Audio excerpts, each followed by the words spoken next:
Hey guys, yeah, definitely born, made in Long Beach. And it's, so I was born at St. Mary's Hospital. And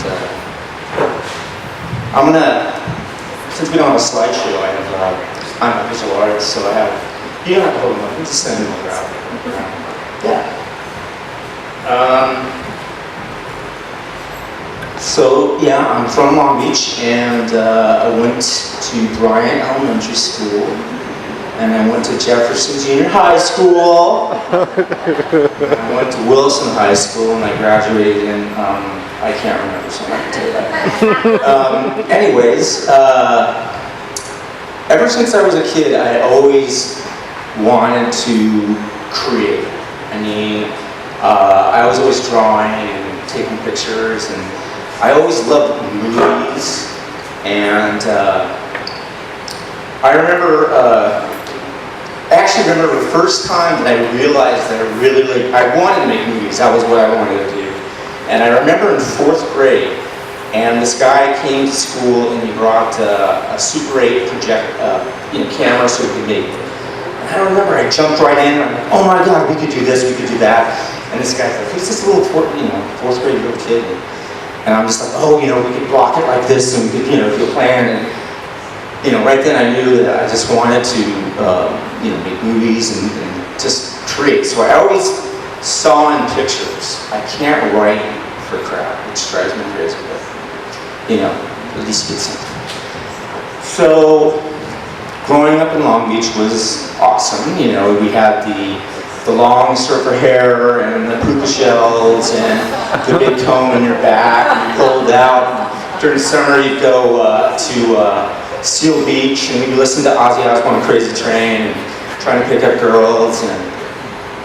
And my best friends were, I had a huge Samoan friend, I had a huge Cuban friend, a huge Mexican friend, and a tall white guy, and then me, who stood at like 4 or 5, who had the biggest mouth. So I always started the fights, and then I would go like this and go like this.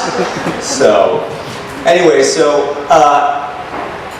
after high school, I was going to Long Beach State, and I had a huge bout of depression at 18, where I just went into a huge funk, and I couldn't do anything.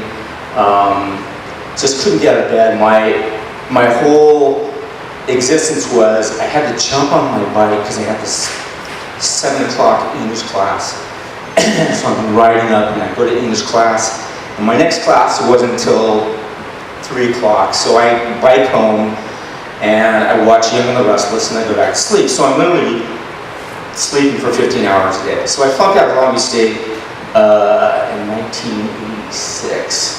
And that was my first really bout of depression. And going back even further, my mom, I was always sick as a kid.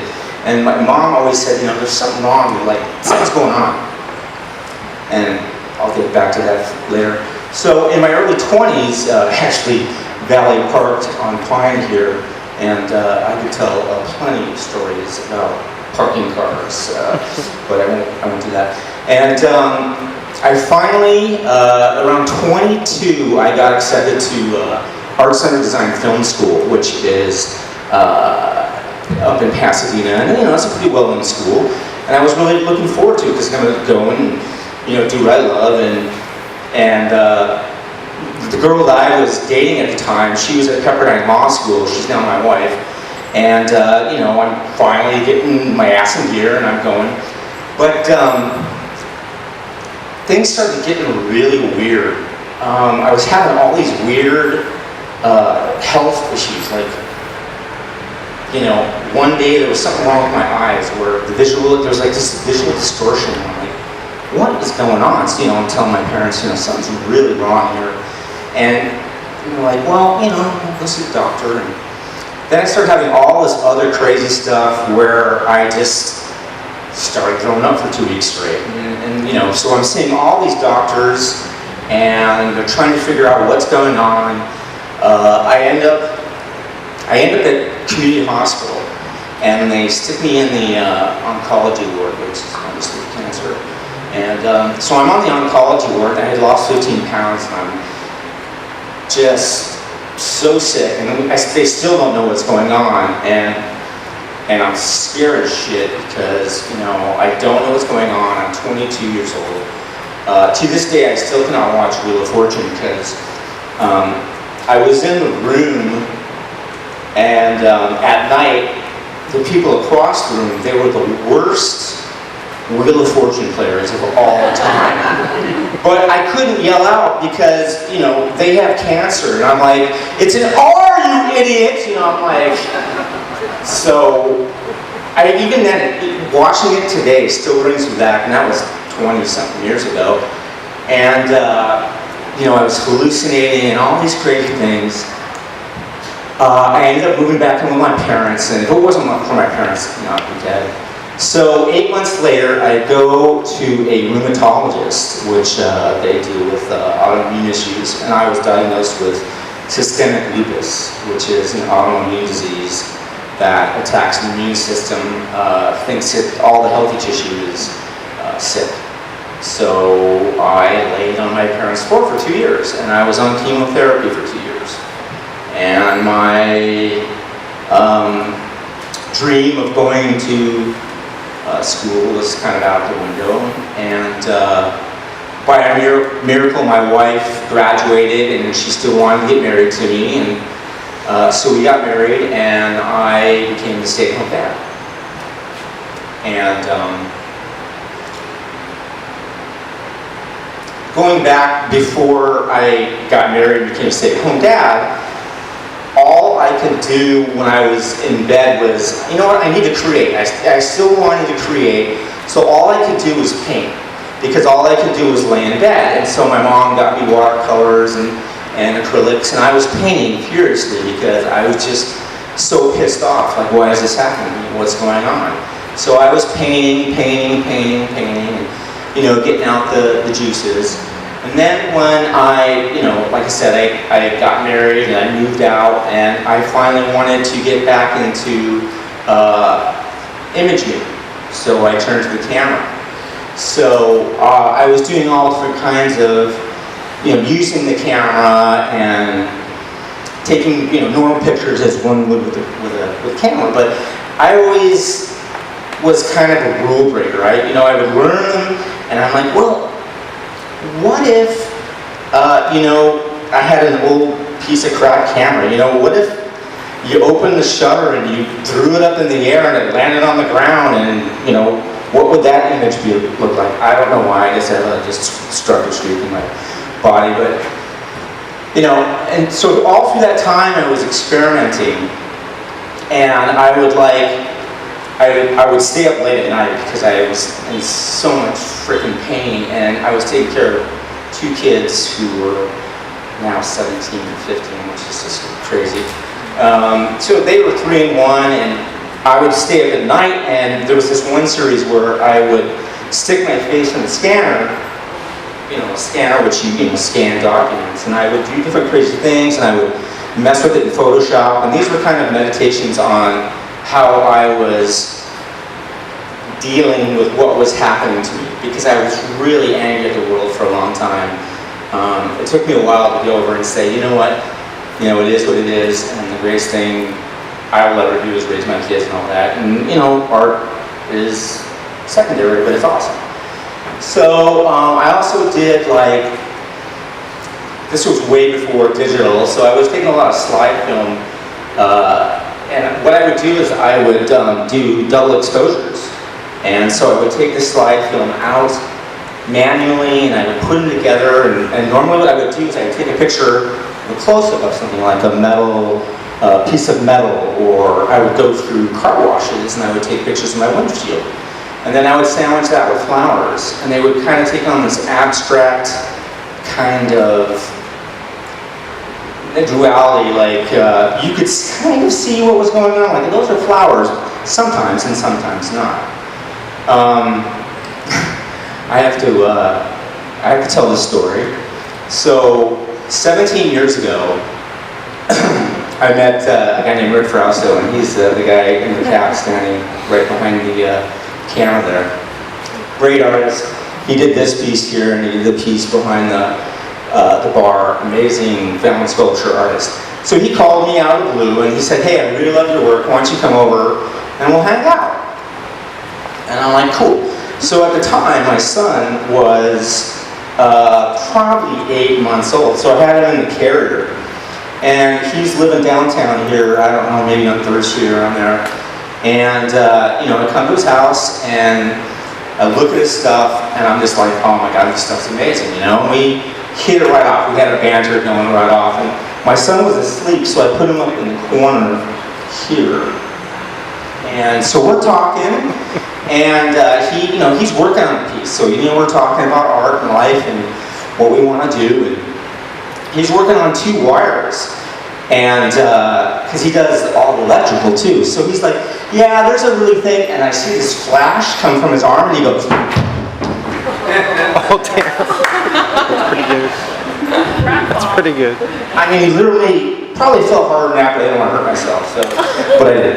Anyway, so I'm standing there, and I'm just like, what the fuck is going on? I thought I was being punked, like I'm looking around, and he's just laying there, and I'm like, shit, he's dead. Yeah, I was dead. And I'm looking at my baby, and I'm looking at Rip, and this was before cell phones, so I'm like looking for the phone to call 911. So I'm about to walk toward the phone, and he jumps up and goes, oh, that was crazy, wasn't it? And I'm like, yeah, that was crazy. God, like he went somewhere, you know, how people talk about, you know, they leave their bodies, and he said he did. And I was like, so he made me this piece, which is amazing. It's just, we call it Mr. Electrocution Man. So I had to tell that story because it's just one of those things that, you know, it's just too good to, you know, not be true. Anyways, so, you know, I'm going through, you know, now I'm into my 30s, and my kids are getting older, and I'm taking care of them. I'm still doing my art because it really nourishes me. It actually, I think, was one of the reasons that saved my life, because I was able to get out all my, you know, built up angst. It was just, and so finally, I wanted to do the last series I've been working on. It's called The Big Bang. And first of all, I have to tell you, they're called photograms. And I don't know if what you guys, what our photograms are. And so, photograms are, you make images directly on the photographic paper. You don't use a camera. You don't use a negative, where you know, you shine it right on it and then make an image. What you do is, what I do in my high-tech dark room, my garage, is I lay out the photographic paper. It has to be completely dark, because with color paper it has to be completely dark. So I'm laying out the paper, and then you use different light sources, and you're flashing and doing different light sources to create the image. And I thought that was really cool, because I wanted to try something different. So what I did was I went online and I researched all these really great artists, and so that's really cool, you know, that's really cool, that's really cool. And then I saw this one image by this artist named Marco Brewer. And what he did was he took a fuse and he put it on a piece of black and white photo paper, and he lit the fuse, and it, you know, just created. And the light from the fuse made the image. And I saw that, and I said, that is really, really cool. And I'm thinking, what can I bring to this process that might be a little bit interesting? And right in my brain, fireworks. I was like, what if I blow up fireworks on top of photographic paper? You know, as one nut does. And so what I do is, in my garage, black and white and color paper, I'll lay it out, and I'll have all my material. I use sand, and I use colored gels, which I cut up into little tiny pieces. And remember, with color, it has to be in complete darkness, so I have to lay out everything. So I turn off the light, where's the MA on my knees? And so I put the MA on and light it, go like this, whack! And the light from that creates the instant image on the paper. And then I have to develop it, with chemicals. And sometimes they come out, sometimes I don't. When they do, I think they're amazing. They really look like galaxies to me. And I use alternate kites. I use ground flowers, which are the spinning ones that turn color. So what I would do is I would take wood and I would make wooden boxes right around the piece of paper, and they would skip around like pinball machine. And when they change colors, they do all different kinds of things. One thing I learned about fireworks in your garage is never to use a Roman candle. So at this time, my wife is a district attorney, and I'm doing all my stuff at 2 o'clock at night, and my kids are asleep, my wife's asleep, she's got to go to work, the kids got out of school, I'm in the garage, I've got my rebreather, and I look like, crazy man. So I'm like, hey, let's try a Roman candle, all right, whatever. So I had a bucket of water ready, just in case.